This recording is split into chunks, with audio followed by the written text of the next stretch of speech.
The chosen ones and the social contract. The chosen ones and the social contract. Did you know that before you came into this world, did you know that before you were born into this world, that there was a contract as a chosen one that you signed with the universe? You signed with your ancestors. You signed with your G. You agreed on the mission. You agreed on the vision. You agreed that these were the things that you were going to go through. You agreed that these were the things you were going to do on earth.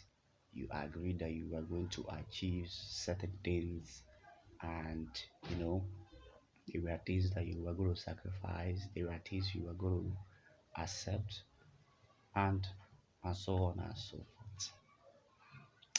Welcome, fellow chosen ones. This is the voice of Solomon Zibeji, aka Slobuchi Speaks, and in my channel, all I talk about is the chosen ones, spirituality, and men's ministry, on how we can use, you know, our gifts as chosen ones to be the best versions of ourselves. Now, please go ahead and like and subscribe to this channel if what I am saying blesses you or resonates with you. However, please do not, if you do not resonate with this message, because I am not called to everyone, please you can go ahead and just, you know, swipe and watch another video. This might not be for you, because this video is strictly for those who are called or who are sent with a specific reason to this world, and they are called the chosen ones. Now, the life of the chosen one, it's very painful. It's very traumatic.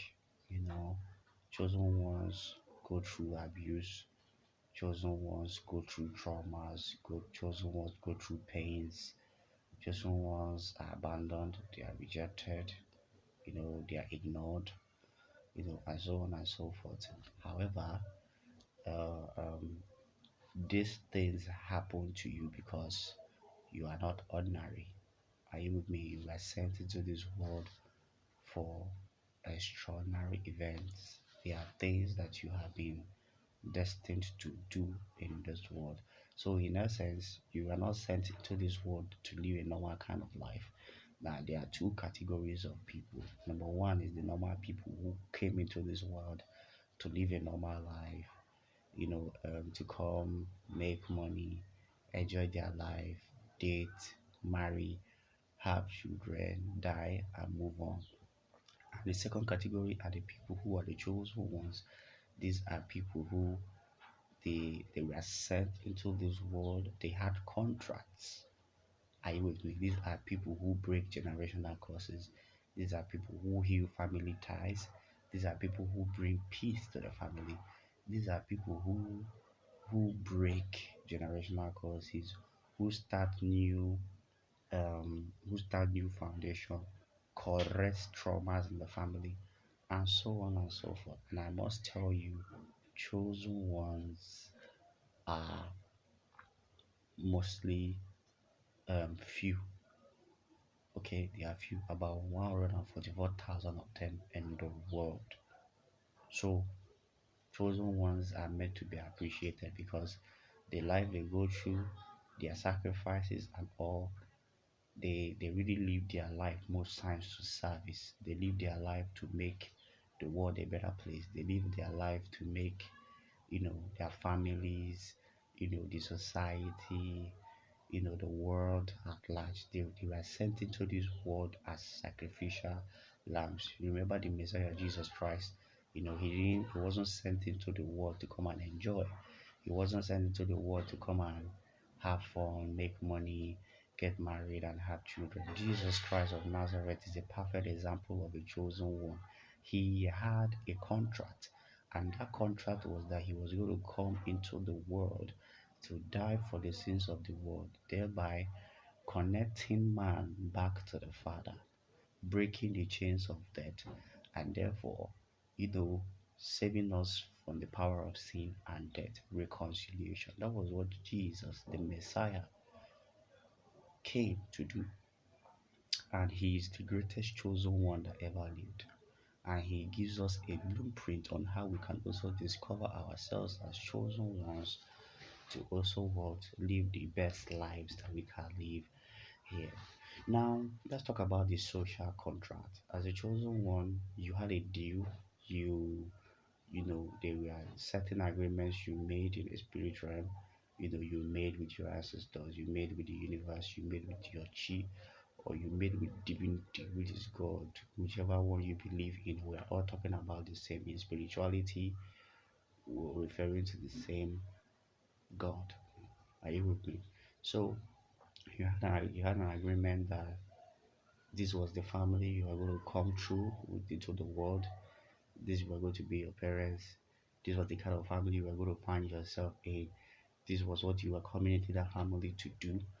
You know, this is the trauma that the family has been going through for generations, and you, as the chosen one, you are being sent into that family because please ignore the noise in the background and focus on what I have to say.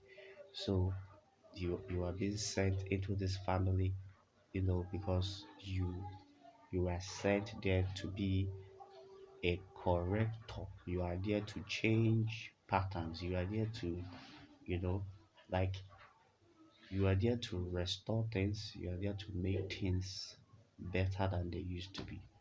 You were actually prayed for as a chosen one, and the universe had the cries of your ancestors, they had the cries of your parents, and they decided to send you. Just like when God, when He was above, He looked down from above, He looked at the world, and He saw the children of men suffering, and He was like, who will go? Who shall I send? And the Son of God, Jesus Christ, said, Father, send me. This was exactly what happened to you as a chosen one. You chose the family you are going to be born into. You chose your assignment. You chose what you were going to do. You chose, the kind of marriage you wanted. You chose if you wanted to have children or not. You chose if you wanted to get married or not. However, after that decision was made and after you agreed, you were, configured as a baby. Everything, the contract, everything you signed, everything you agreed was taken away from you because you couldn't remember. Are you with me? Then you were not set. And of course, your mama got pregnant. You are the miracle baby, of course. The chosen one of the family.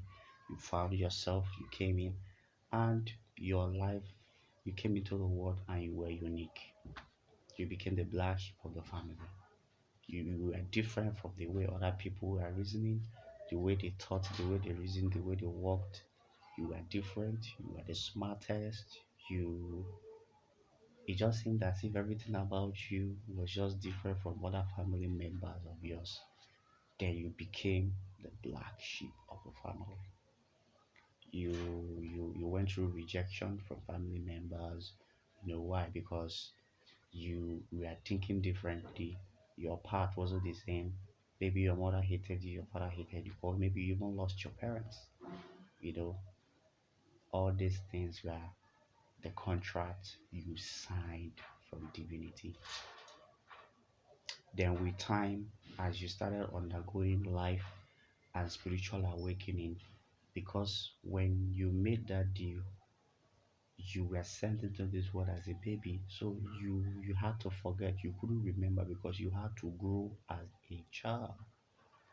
Are you with me? Just like Jesus of Nazareth also grew as a child.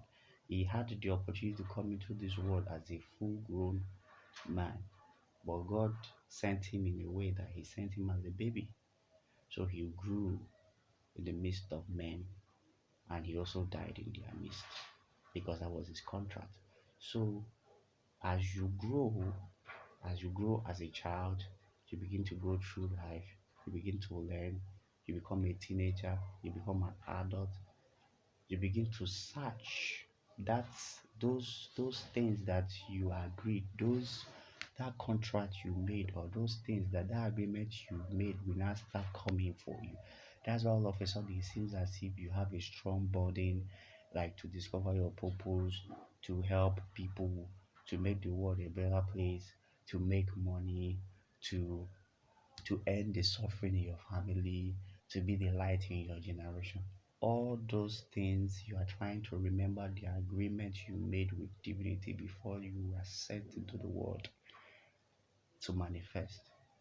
So when you have that strong urge about something, it could be your town, it could be your family, it could be that maybe your family, nobody has ever gotten married, or it could be your family, nobody ever made money, or your family, nobody ever traveled abroad, or your family, you know, like there is this pattern you recognize in your family, you recognize in your lineage, you recognize in your country, and it comes like a burden to you, and you see yourself wanting to be a change or wanting to, make a difference in that area. That is your social contract. You're beginning to remember the deal. You're beginning to remember the contract you made with your ancestors, with your chief, with the universe, with Chukwokike, God. So I pray this video helps you, and I pray that you understand what I'm trying to talk about here. Everything about you as a chosen one has already been predestined. It all depends on the agreement you had. Even when you were going to die, you agreed. At what age, at what time, at what level. Because life is spiritual, life is deep. You had that agreement before you came here. And once that time comes, you're going to see yourself doing those things. Are you with me? So never you feel weary, never you feel bad, or never you feel worried when it seems as if the attacks are too much on you, the burdens are too much on you, nobody likes you, nobody wants to help. It is your contract. I want you to know that the universe are with you, your guardians angels are with you, your ancestors are with you. You are not alone. In as much as most times chosen ones are always alone, I want you to know that we are never alone. And it is my greatest prayer that we will get to fulfill our purpose and our contracts in this world before we leave. I say peace and light to all chosen ones. We're the chosen ones. We're nothing but peaceful, we're nothing but powerful, we're nothing but untouchable, we're nothing but unstoppable. Peace and light to all chosen ones. Bye.